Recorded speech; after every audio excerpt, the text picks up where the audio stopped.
Ilaaha u naxariistay marxuum Cabdiqani Faarax Maxamuud oo ahaa muwaadin Soomaaliyeed ee horaantii bishii lixaad ee sanadkan dhaawac culus loo geystay oo ugu dambeynna u geeriyooday dhaawacii soo gaaray ayaa maanta lagu aasay qabuuraha muslimiinta ee magaalada Milano ee dalka Talyaaniga.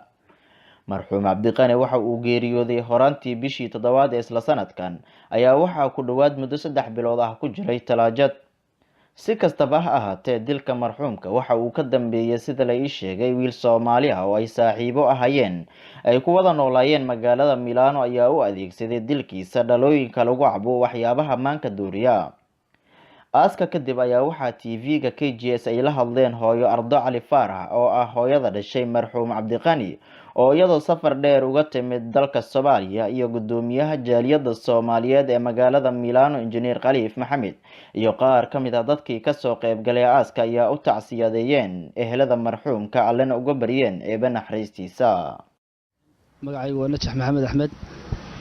waxaan halkan tacsiyo uga diraynaa ehelkii qaraabadii asxaabtii dhammaan uu ka baxay Cabdiqani Faarax Maxamuud oo aan ku aasnay maanta magaalada Milano ee dalka Itaaliya aanu xabaashiisa ka soo diranay aad baan anagu ugu tacsiyadeynaa ummadda islaamkana waxaan uga baryaynaa inay noogu soo duceeyaan. Cabdiqani Allah u naxariisto wiilkii dilay waa xiran yahay annaguna wax dacwo ma furino waa iska cafinay wixii dawladda Talyaaniga uu ka qabta maahan anagu wax dacwo ah oo ku furnay ma jirto wiilkaas waa cafiyay marka wixii Talyaaniga wuxuu ka qabay unbay iyagu ay la xisaabtamayaan anagu dhankayga waxba uma haysto waan cafiyay Allah u naxariisto wiilkayga kale ahaa inaan yar buu ahaa waxa macnaha Ilaahay haduu amarkii ku riday anuguna waxba kuma fogeyn sidaas aan ku cafiyay wakaasa maxkamadda iyo dhakhtarkii ayaa ii soo diray warqad jaaliyadda Soomaalida ayaa igala shaqaysay oo aad ugu dadaashay gudoomiyaha Khaliif aad iyo aad ninkaas aan ugu mahad celinayaa dadaal dheeraad oo laba jibaaran uu soo galay ninkaas ayaan maaragtay aad iyo aad ugu mahad celinayaa Khaliif baa la yiraahdaa waa ninka jaaliyadda Talyaaniga oo Milano madaxda u ah ilaahay ninkaas cimrigiisa ha dheereeyo ninkaas iyo dadaal dheeraad ah ku imid dawladdu waxay soo siisay fiiso aniguna waa iska soo bixiyay qarashka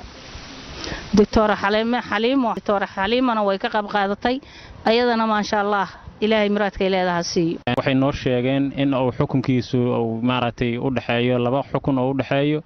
xukunkaas oo ah macnaha maxay ahaatay nin dhalinyaro ah oo kareerkiisu aysan dacwo u qabin inuu yahay hooyadiisna maxkamadda horteeda waxay ka soo saxeexday inaysan wax dacwo ah aynan ku oogaynin oo wiilkeedoo kale uu yahay maaragtay reera darisana ay ahaayeen ilmo soo dhaqmay ahaayeen hadde taas waxa la sheegay in ay ka fududeey doonto maxkamadeentiisa ay fududeey doonto asagana kulli waxaan rajaynaynaa wixii dawladda Talyaaniga oo ay ku lahayd oo ciidooda wax ka geystay inay ka magan doonaan mooyaane reerkii wiilka dhalay wax dacwo uma qabaan asagana Cabdiqanina waxaan Ilaahay ka rajaynaynaa Ilaahay u naxariisto. Waysayd Abu KGS TV Milano.